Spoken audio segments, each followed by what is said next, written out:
Hello and greetings, everyone. It's GleeCon, and I'm back again with another episode of Lore of Warcraft. Thank you for tuning in to me, and as you see on your screen, little Millie here.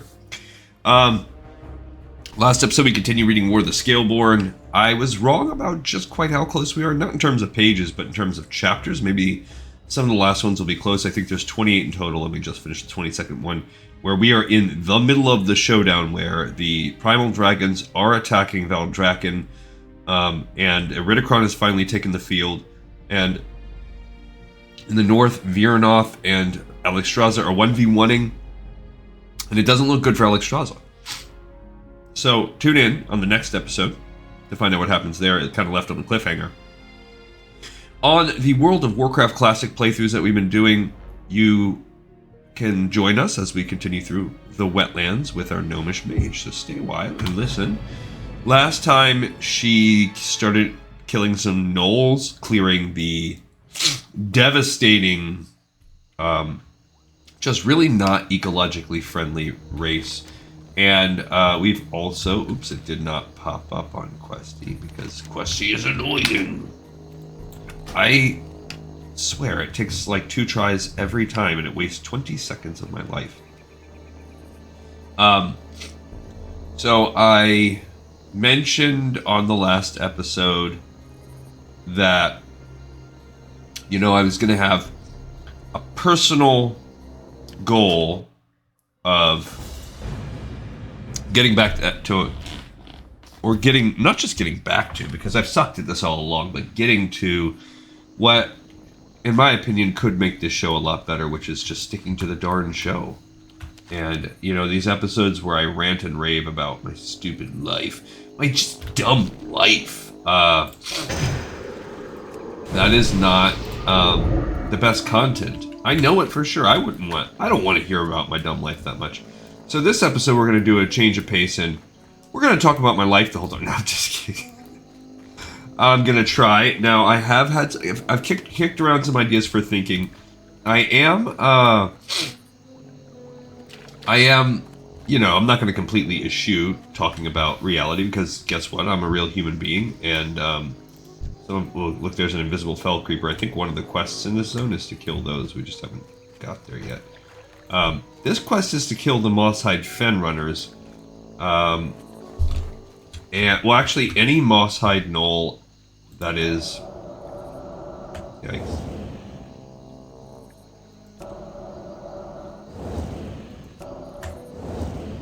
Yeah, there we go. We gotta get him away from the rest of his family. Perfect. Thanks, bro. Any Moss-Hide that is not the smaller mongrels and actual just generic gnolls. Okay. And the hopes is that we get their crude flints off of their body. So you hear the stealthing people. It's these. Those are annoying to find when you're actually looking for them. Of course, I'm going to find like 50,000 of them now because I don't want them. But so I do have something planned. I do have a talk. So I'd like to try to plan one sidebar conversation that I think is interesting each time. But if I have an interesting thought, I'm going to share that too. Dagnabbit. Here we go. Oh, cool. I didn't pull anybody extra. Just this one guy came. And this is a Fen Runner. The Fen Runners do count. That's cool. So before I get into the thinking, or what I had as a somewhat of an idea, and it's nothing major today. Look, I've done a pretty good job picking apart this crew of 6. We've gotten down to 3. I think that's the Mistweaver. They're annoying. So oh, there's 2. That's a Mistweaver also. Little bum sniffer. Alright, so my plan here is polymorph this guy. Go after this one hardcore.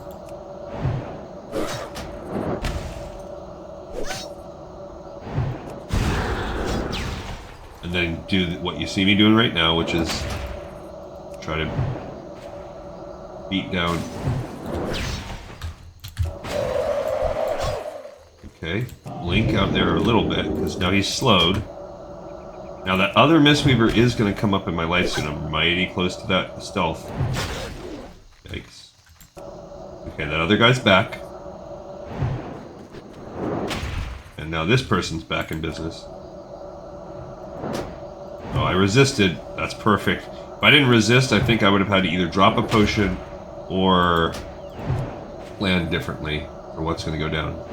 But I did it. I pulled it off. I'm out of mana. I finally got a flint, but that was...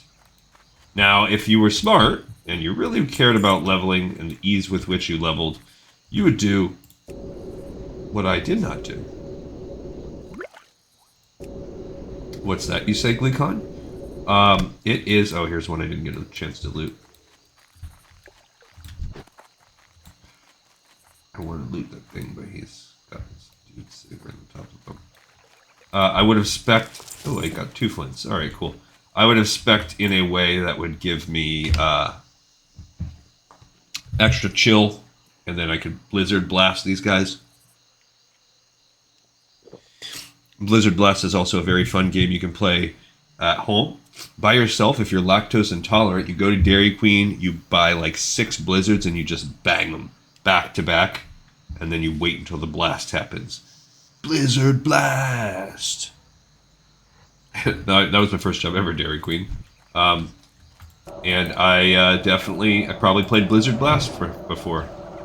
We're not gonna dwell too hard. I was young, was a little 15-year-old mini Gleekon. But when they give you the power as a teenager to control what you put in your Blizzard and the size of your Blizzard, you can even put things that don't normally go in Blizzards. That's too much power for a 15-year-old. That's too much, man. Alright, so the thing that I've actually been dying to tell you guys this thought. This real life, and I'm gonna try to, you know, like I said, I don't want this show to be about my real life too much, but I just have to share this, this little mental journey that I've been having that has nothing to do with World of Warcraft, but I just can't help myself. Oh my gosh, that gator's on me, bro. Why, stinking Crocolus. He just came up out of the cut to bite my tiny little gnomish buns. Alright, so here's my thinking. So, it's gonna... I'm gonna contextualize my final realization by giving you a couple threads of thought. So first, let's begin with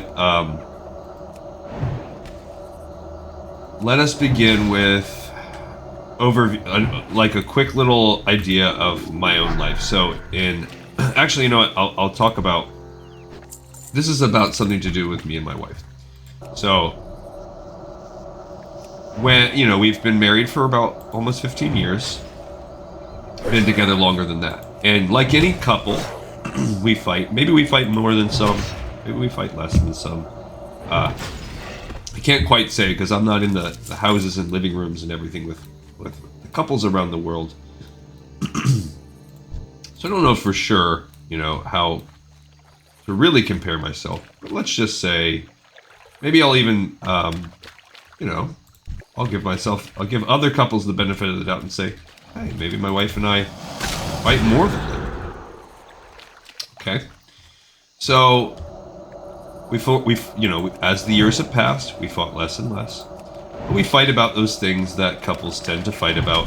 Who is the person cooking more or doing chores more? Developing trust over the years. Just all the standards. Now, different couples fight about different things. We don't tend to fight about money, but sure. Hands down, my wife does more chores than me. It's, not a very woke look on my part, but it is what it is. From the flip side, I don't think my wife could tell you what any of my children's grades were, other than what comes home on a paper report card. What classes that they're studying, probably in the span of the past 15 years as we raised our 4 kids. That's solely in my arena. I'm the one that takes care of that, stays on top of that, and other things. Those are just 2 extreme examples of. Okay, same thing. I'm going to do this Mistweaver combo again, where I. Okay, so.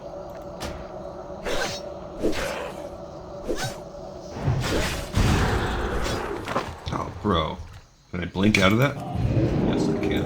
All right.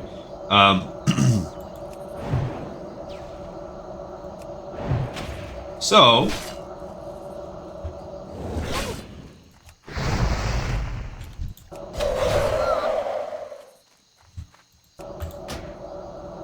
So as the, like I said, as the years have gone on, we fought more, we fought less, we've adjusted.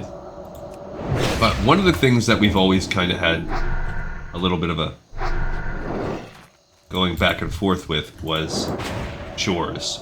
Because my wife does do more, but, when we get into it at our worst, at our most nasty to each other, she will really come down at me as though I do nothing. How we get to be our meanest when we're calling out our partners, and when we're mad or when we're frustrated, and we all get there.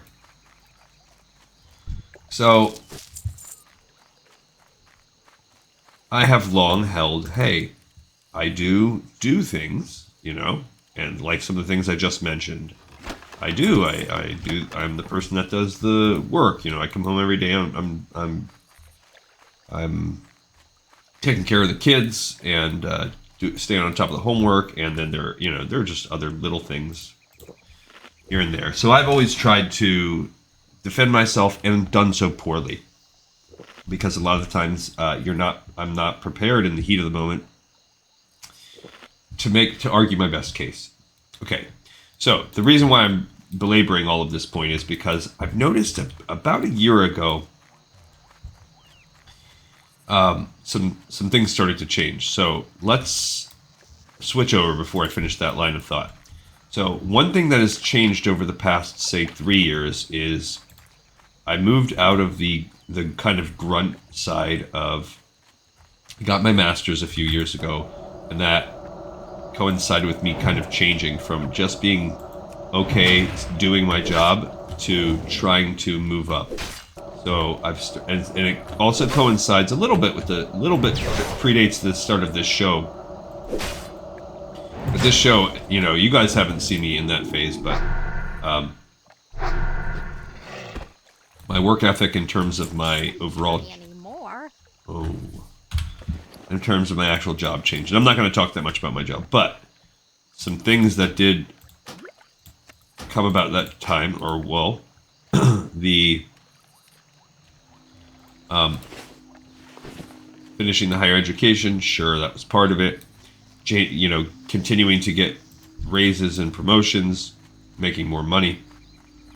Because my wife and I used to joke that I was a trophy husband. And when the kids were babies, my wife made so much more than me that I would become the stay-at-home dad when they were infants, because it was cheaper than childcare in the long run. So we had a lot of, there were different times. There was a time period at one point for like one whole year. I was basically a stay-at-home dad, and my wife worked. I mean, this was years ago, but this is a long time ago when my kids were babies. But so we always used to joke around and say that I was a trophy husband, and whatever, be kind of tongue-in-cheek with that whole thing. So as these past years have happened, and I've continued to rise and get more respected in my field, and the case of my wife making more money than me has kind of dwindled and faded. So as those things kind of, I don't feel like going through the motions. That's a 4-person camp. That's more trouble than it's worth for me, and I don't know that I can pull it off. Not without like some extensive blinking. So this is one thing that's changing. And then I noticed about a year ago that I thought something came up with the chores or something like that. And I hunkered down because I thought, oh, it's going to be another doozy. This is here it's going to come. I'm going to hear about how I don't do anything. Let me try to start preparing my defenses. And before the fight can even get off the ground, my wife, I get to my first line of defense, and where I'm like, well, I do things. And my wife just kind of stops in the middle of the argument. She goes, no, I've been thinking about it a lot lately and realizing just how much you do and have always done. And, you're right. It is equal, and it has been. And, well, that was she might not even remember this happening, honestly. But that was just a monumental moment for me. And, like I said, that was probably about a year or so ago. And the amount of fighting, or even arguing, bickering that we have had about the workload shift of running our household, we pretty much haven't fought about it since. Just a complete game changer. And dynamic stinking gator. So why do I bring up these two things? So I bring up, well, the first is maybe that's part of the reason. Those things are part of the reason, combined with the realization. And so I also say, for one, I'm saying all this because those of you that are in relationships, long-term relationships, serious relationships that, have been a few months or been a few years, or where you've just started to live with one another, or maybe you've been living with one another for a decade. This was after almost 20 years of dating, living with, being married to my wife. So, it's never too late. I would say don't ever give up hope. You just never know what's going to happen. And notice that it wasn't an argument that made my wife say those things. I didn't convince her with my words. I didn't convince her with logic.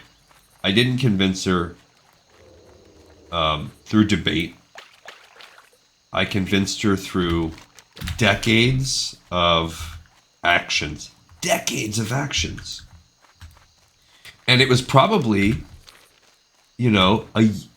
a small chunk, some months, some years, some isolated incidents that set our initial dynamic up.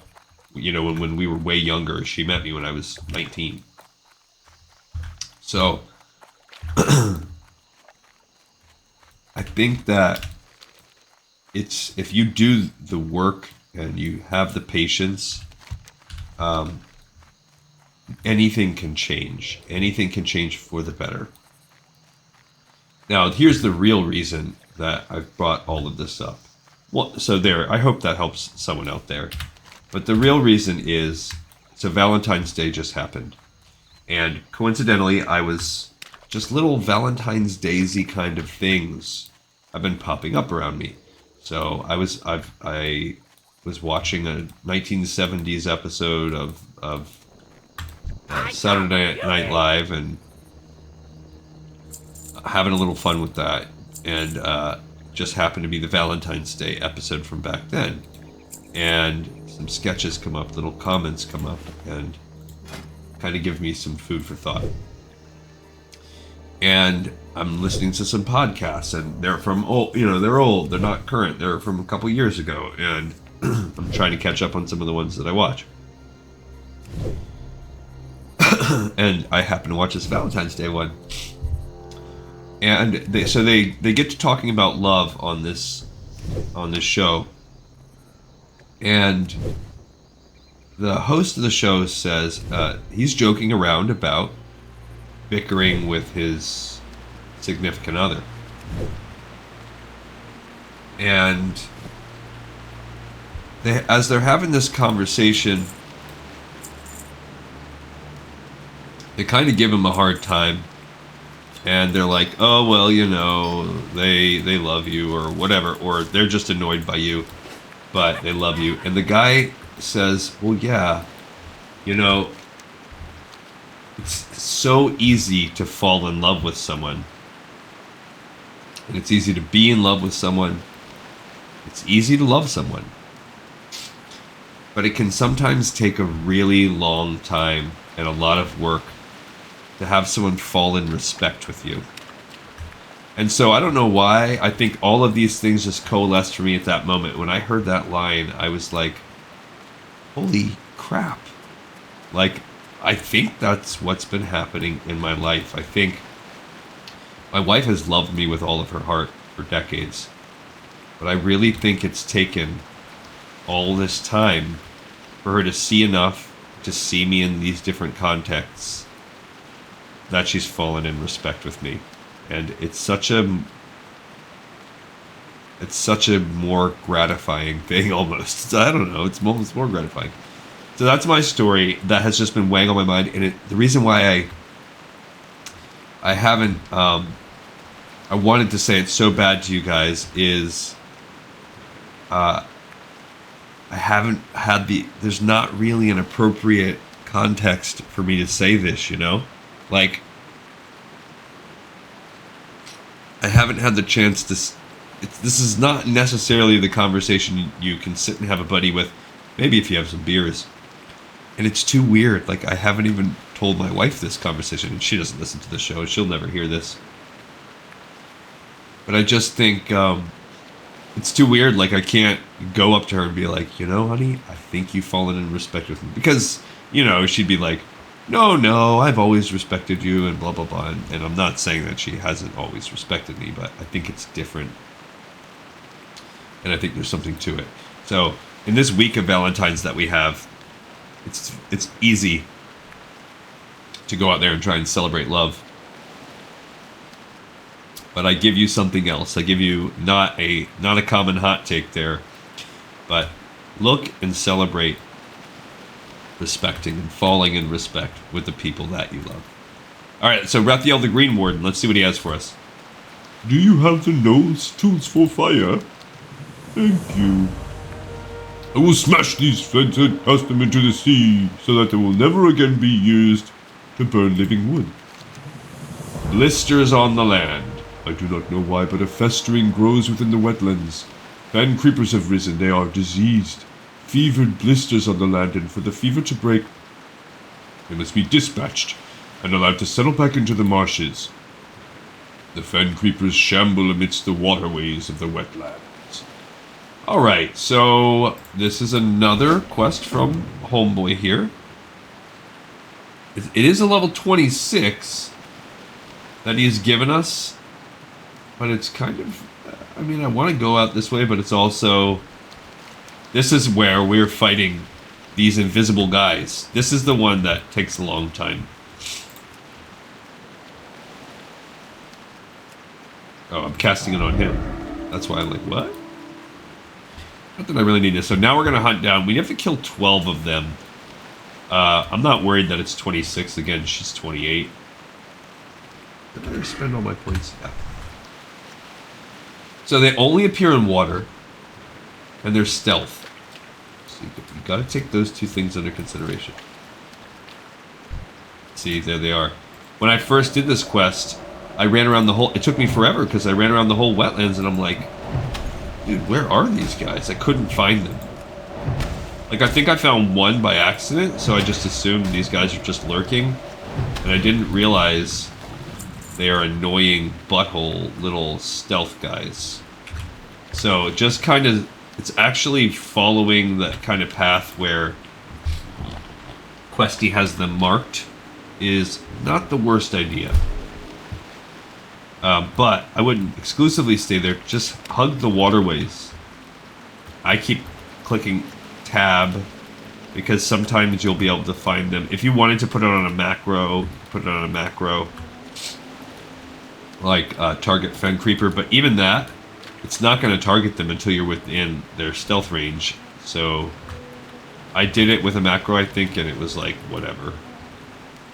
So we did about half our episode, and in that half of our episode, I spent all that time talking about me.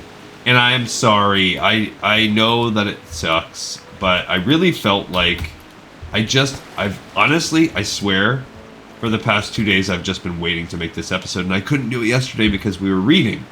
So I was like, oh, this is not the episode to have this conversation on. So I've been waiting to have it, and I've been waiting for you guys, because this show really does fill a role in my life that, you know, when I have the bad times, I want to share the bad times.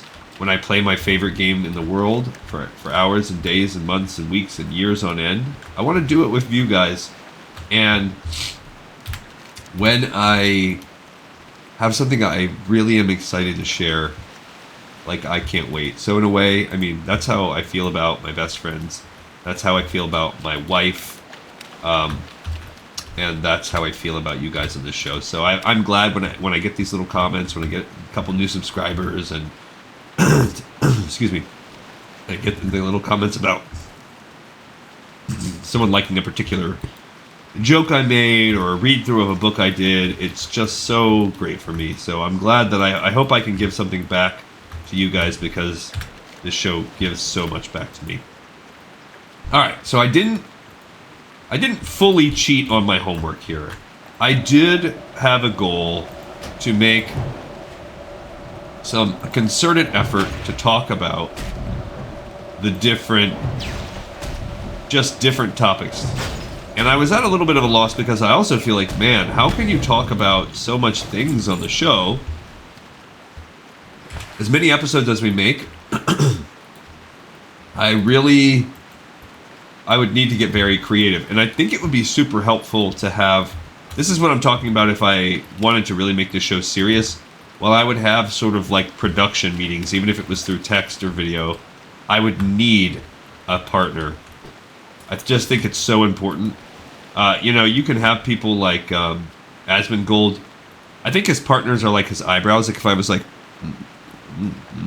like he's like Morse code talking to the screen. The more I've watched him, I originally did not like him. But I've watched more and more of his videos, and I'm not gonna lie, he grows on me a little bit. Sometimes he's neat. And you know what makes me really like him is not the videos where it shows him with like 85 bajillion people and he's coordinated this big server-wide event to do something crazy, to like to slow down the farmers or whatever, which that's cool too. But I watched him like as like a level 10 hunter the other day on hardcore mode, dying while he was trying to tame an owl as a night elf hunter, and just accidentally pick up 2 owls and then try to run, and somebody's killing our creepers. That's gonna slow our quest down. That sucks.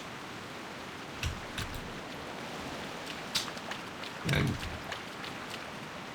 That is going to hurt us. And just watching him die on hardcore mode, it was great. It was not because I wanted to see his, like, misery or whatever, but because he's one of us. He pulls mobs and dies on... That stinks. He dies on, stuff too. But, so my thought... What I would do is write some things down, and I might eventually get there on this show. I'm not there yet, but it's something kicking around in the back of my mind.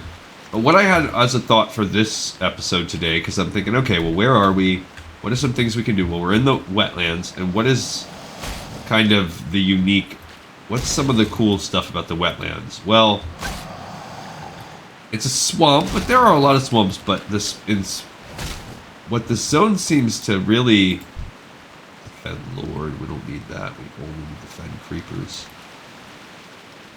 The zone really seems... Ooh, there's a fen dweller. Oh, that's his pet. The zone definitely leads hard into the fact that this zone has so much history. That it is a... There we go.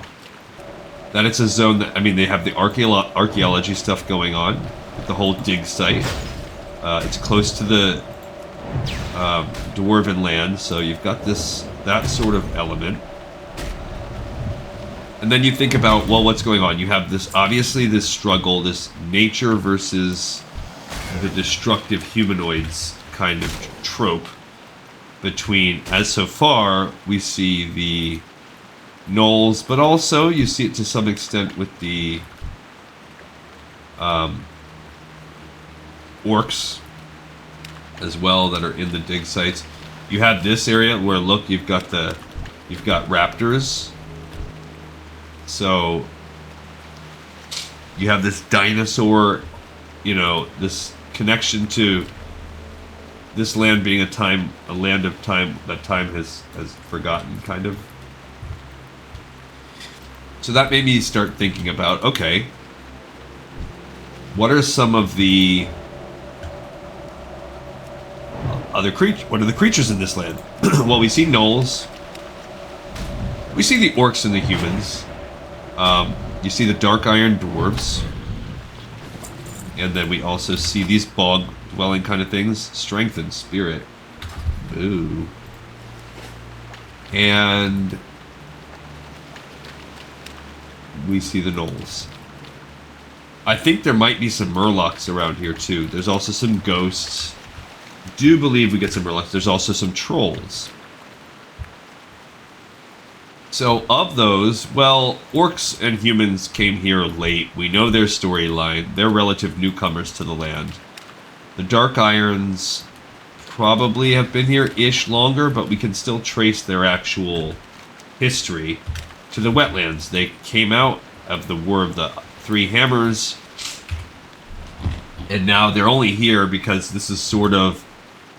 They're making inroads against the actual dwarves that we also see here as part of the Alliance.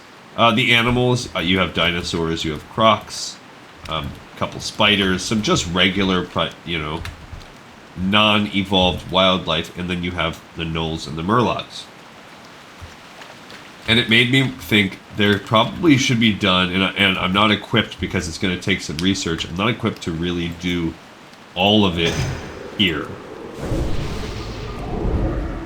Because what I'd like to think about, and one thing that's always kind of got me, and I don't know that there are full answers out there, but I think this needs to be done. I thought we were going to get it in the magazine, and when we read World of Warcraft, the official magazine,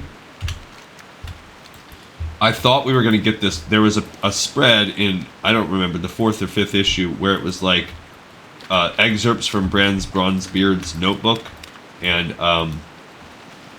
it was like all sketches, and it was talking about the different races.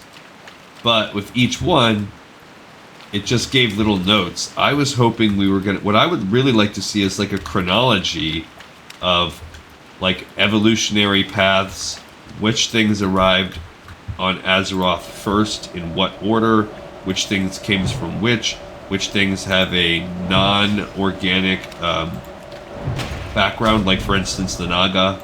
They were created, you know, they're not... They don't have a... They didn't just naturally evolve, so to speak. So, one of the races that's always interested me are the Murlocs, because WoW has done very little to address. Now, the things that we've read on this show are that in Chronicles, it talks about Murlocs or actually, if you look them up on like Wowpedia or something like that, Murlocs are discussed as perhaps one of the oldest races. Okay. When we read about them in the Dungeons and Dragons book, we read about how they have a vast, extensive society that exists like in the deepest ocean floors. We also know there are all kinds of different Murlocs. They're the ones that almost look like anglerfish. There, see, there's someone fighting it. Someone's out there doing the same quest we are. Well, we've done about half of them. We've gotten about half of our things.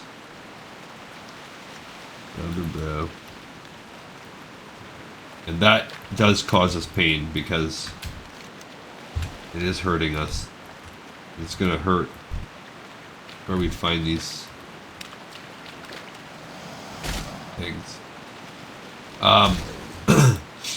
We know that they are intelligent, that they have a language. They have pretty much been on every continent and every expansion of World of Warcraft. They never have not existed.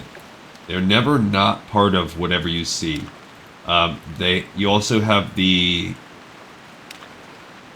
like, there's sort of Murloc, like the Nurlocs or whatever they're called, Nurglish? No, that's their language.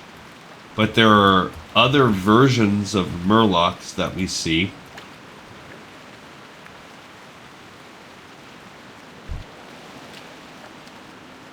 Dang it. Hopefully, I don't see the Fen Creepers here, so I hope that means that they're getting close to respawning. But whatever, we're just going to stick to the waterways.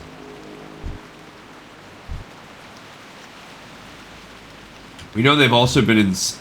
there's the whole quest line where you get the... in Darkshore, where you see these giant beasts. But they're sort of kind of tied to the Naga. We know that the Naga have enslaved them, but we also know the Naga's history is just a few thousand years old. Oh, it stopped raining. I liked that we could hear the rain. And especially when I was talking to you guys and I was near that quest or that shop and you could hear it like pitter-pattering. There's one. Pitter-pattering on the little vendor's tent. So I think it's worth exploring the history, but then that also leads me, what's the other thing? We really see the gnolls in this zone, and it's worth exploring those gnolls too. Deep dive. There's a ore in here. This is copper, but she probably needs some stuff. I zoomed out too far.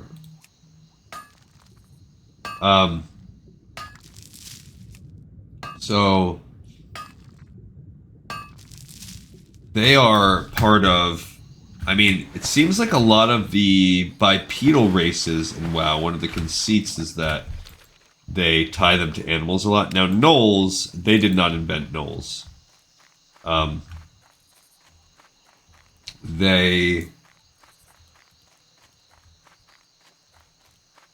But they're kind of dog-like. You have a lot of ones that are bear-like because you have the furbolgs, you have the pandarin. You also have, what are the ones in Northrend that are like wolverines or badgers? Those guys, what the heck are they called? The Wolvar?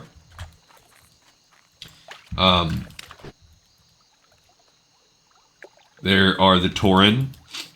And then there are the Yongul, basically the Nissa Pandaria Yak Men. So you have all these, and they talk about them some in Chronicles. They start doing this, but I think, you know, Blizzard, I know you just fired all of your lore people, but if you want, you know, I'll contract out some labor. You don't have to give me a job, like officially. Just kind of, you know. Give me some opportunities. Let me come up with some of this. I'll make one up for you. I'll trace all of this. I think it's so, you know, on the I thought it was kind of a bummer to hear about all this basically they let go all of their lore department. But what the absolute hell? Blizzard actually had a lore department? They had people whose job was to just sit there and know crap. To just know the lore of the game. To archive it, to read it, to pour over everything? Are you freaking kidding me? That was a job that existed on planet Earth? Is there one left? Can we have one? Can I be that guy? Dude, I will work for WoW tokens. Just let me play for free. Let's start there. Let me play for free. And you know, what is that going to cost you? Little people, like less than $100 a year. That's a steal. Give me the opportunity to earn my keep. I'll be so good, I promise. I will work so hard. Okay. Now my begging's over. But I do think that that's something I would like to explore. The connection of the gnolls. We know their shorter term history. We know how they're in Stormwind, and we know the Murlocs are everywhere. And for some reason, they hate everybody. The Murlocs do. Gnolls aren't really friendly either. So that's something that I think would be neat.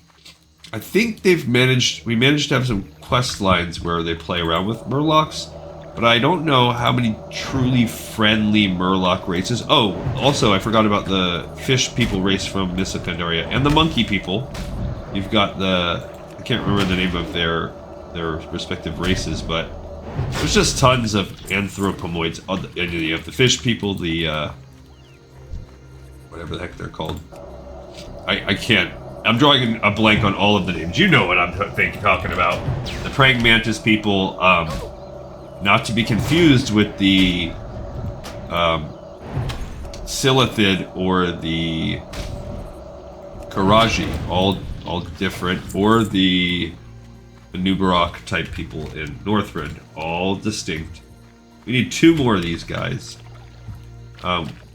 Altogether, we've done pretty good job hunting them down, though, I gotta say. Once you know the name of the game, which is all I've done is really follow the questy paths here. Just stick to the water and constantly tab.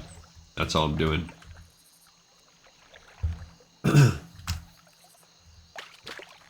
So, I think we could probably have more ranking episodes where we rank things. If you guys have ideas for conversations to have, for research to do. If it was also episodes where we end up doing a lot of traveling or going on flight paths, I can kind of research while we play. And, you know, that's beneficial, but we're literally just walking out and grinding the whole time. So there's not really a good opportunity on this episode. I already had pre-had that thought. Perhaps when I start my next guild, you know, when I start on Wrath, it's possible that we go the route. I'm on the fence. I mentioned starting the guild before too, to have players join in and, you know, channel subscribers join in and be part of the guild. I think right now we're small enough that that's so easily doable, and I think most people are already happy with their guild. But if you wanted to make alts and go on the journey, I did have a guy the other day messaged me. There's a creeper, dang it. So we have somebody else. We're at the sort of the end of the path here, and somebody's got it. So we're oofing. I need 2 more, and we're oofing. Okay, cool. See, we're not exactly on one of the swords that Questy's mentioning. Every time I get a Questy update too, I'm like over the moon. You know, they did change one thing lately. That is a lot of the quests that didn't have drop things. So, like, let's look at Westfall. Okay, look at Westfall. Dang it, wrong thing. This, Captain Sanders' Hidden Treasure, that was not listed on Questy before. So now it is. So these random drop. I don't know if every. Let's look at Elwyn too.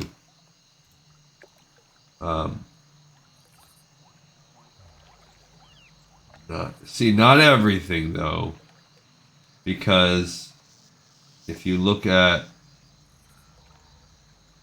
some of this other stuff, like there's a quest that comes from a drop from gnolls in the various areas. The like Furlbrow Deed or whatever, that's not listed. There's also a drop that comes from certain things around here. I don't remember what it is. So it's not perfect yet, but they are getting some. So that's cool. I think we've kind of hit the end of the road. We need one more creeper. I was hoping I'd get lucky and find one like down here. Alright. So it's slowly improving. There are some drop ones, but I guess I can't stop my research.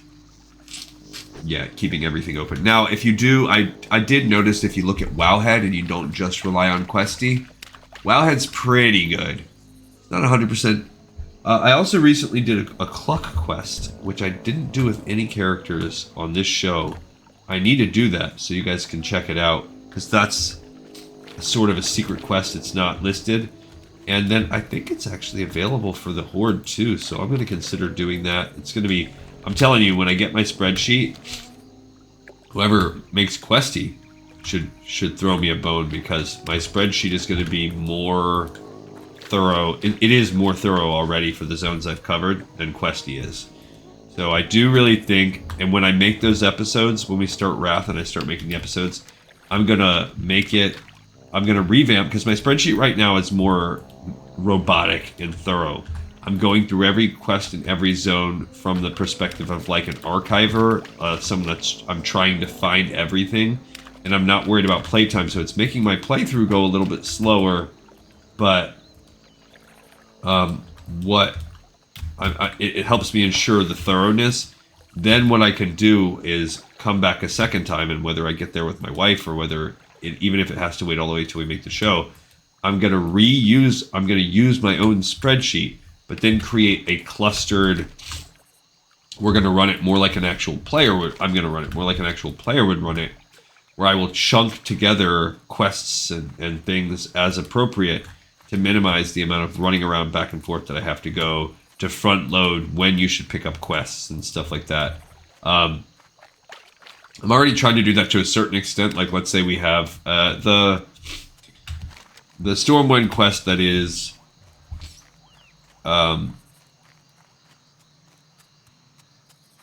what's it called? Noble something, where you have to get we had to get the one piece of root or whatever from here, the Musquash root, I think it was called. And then you also had to get the tier of Miloa or whatever, Tiloa, from Duskwood. So I'm categorizing a quest like that, not as a Stormwind quest, which it might be categorized in Questy, but as covered within the spreadsheets of those particular zones. Because that's really when we should think about it, unless it's something completely random and out of left field. I'm also categorizing the dungeons in this way. I'm categorizing every class quest, so then that also kind of removes the need to roll every single character when we play Wrath, because there's hard checkpoints of when we would go through each kind of set of class quests, because there's really, honestly, not that much. There are some neat ones, but there's not that much. Definitely not worth what we've done. There are typically approximately 3 to 4 quest lines for each class.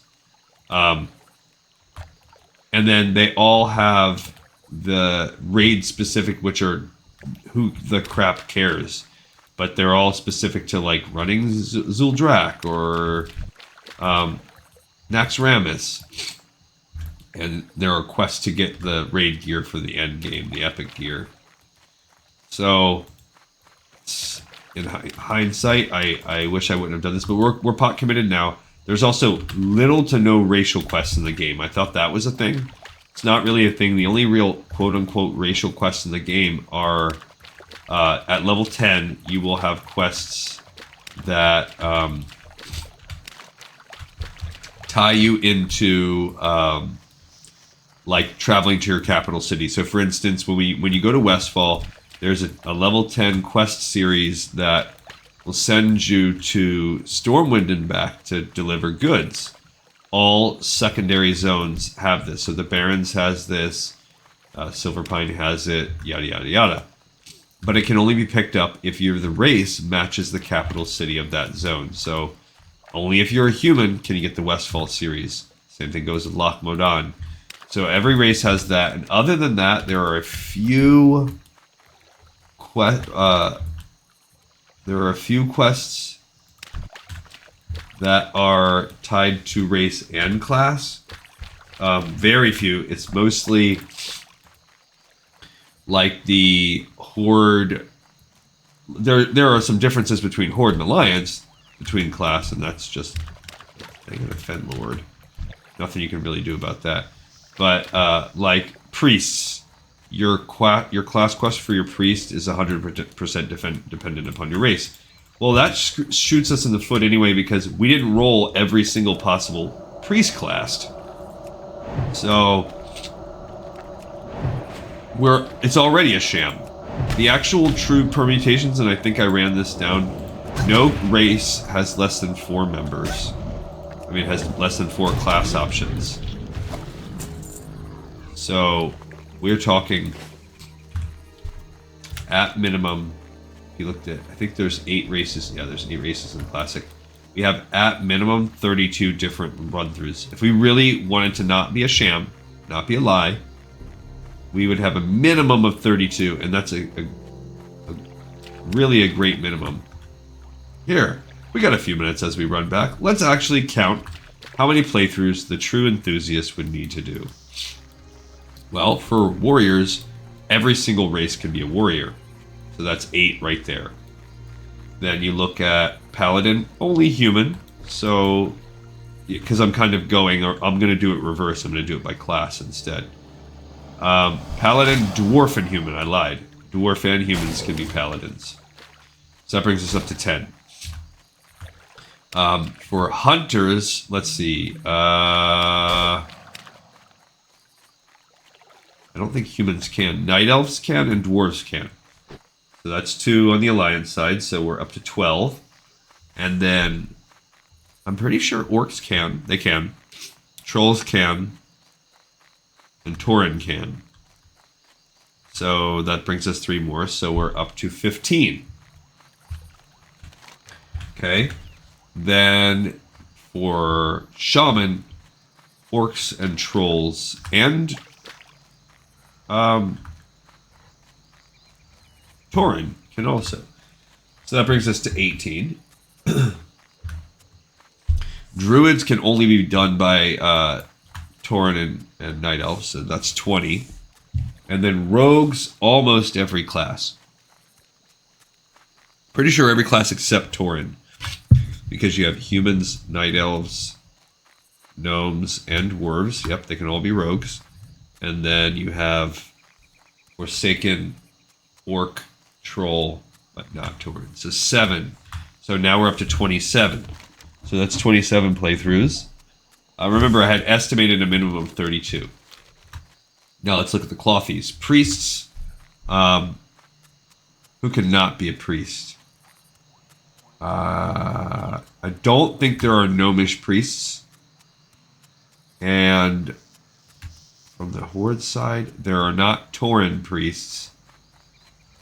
I don't think there's Orc priests either. But yes, you can have Troll and Forsaken. You can have Troll, Forsaken, and then you can definitely have Dwarf, Human, and Night Elf. So that's 5 more, so we're up to 32. So right there, we've already hit my minimum, and we still haven't covered Warlock and Mage. Okay, Mage, you could do Human, you can't do Night Elf, you can do Gnome. Don't know if you can do Dwarven Mage. That is a good question. I mean, I know nowadays you can, but I don't know if you can do Dwarven Mage back then. Let's... we'll keep that one on our hip. That's a maybe. And then... So that's 4, if we're really counting that. She doesn't need that. Do I would need gooey spider legs? I think she does. Yeah, she does. So...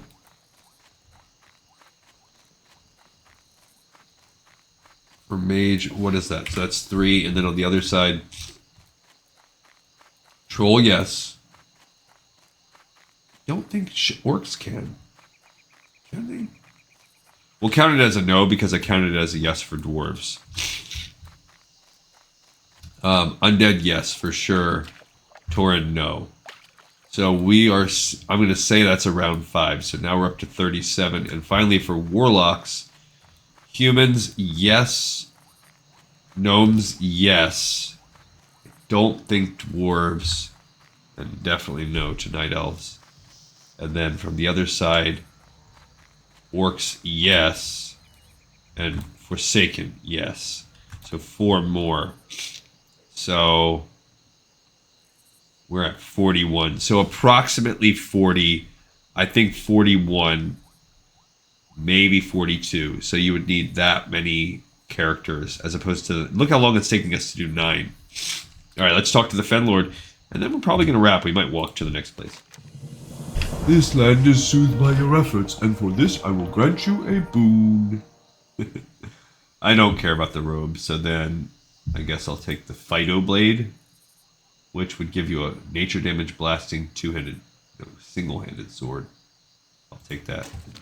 So that's it for the Green Warden. We've just helped him kind of clean up the poo of the area. So what we'll do is we will walk over to Menethil, but I'm not even going to turn anything in. And that's where we're going to end. So we'll take a little walk together. So I would have liked to discuss... That's something I think we should discuss. That's something I'm going to table for an idea. And I'm going to try to come up with more for my playthroughs. But I think discussing the origin and how long, what has inhabited the Earth the longest, and doing some speculative kind of evolutionary tracks as needed in the places where WoW hasn't filled it in. But it's just crazy. I just think they are smart. They've left a lot. Oh, there's also the Niflin. There's all kinds of people. I am excited to continue reading this book series with you. Like I said, so we will have 6 episodes left of this book. So we have 12 total episodes, which means we're a little bit less than 2 weeks away from starting our next reading project. So that's cool. In that time, my guess is we'll probably be done with Wetlands by then too, which means that within the next 2 weeks we'll be starting our dungeon run, which is a 20-episode series, which means that will take us 40 days. So if I try to make one almost every day, so then that is about 6 weeks. So for about a 6-week stretch, starting in a little bit less than 2 weeks, right around 2 weeks, we'll be starting a 6-week stretch where we have started the next project. Now, the next project does kind of cover a span of books. It's a big span of books, but I think they're going to be quick reads. But I want to say it's approximately 15 books. So it's a big chunk of a project we're going to be doing. I already have the first one on tap. It's going to be expensive. That's what I would love to do. I would love to get to the point where the money that I've spent on this show I've recouped. So if you think about it, every episode is roughly, not every episode, every book I get. If I can't bootleg it, and I try not to bootleg it unless I have no other way to find it, that's roughly $15 to $25. Depends on the run. Depends on the specific book in question. So over the years, think about how many I've done. The WoW subscription, the time that I spend. So it would take me a while to recoup. But if you look at the income statements, because I'm crazy, so I looked at like Asmongold's income and a couple other top WoW streamers. And it appears that from a revenue perspective, the hardcore streamers make about 90 cents per year off of every sub. That being said, look at the amount of subs Asmongold has, and Homeboy's bringing in millions. So I don't need that, guys. I don't need millions.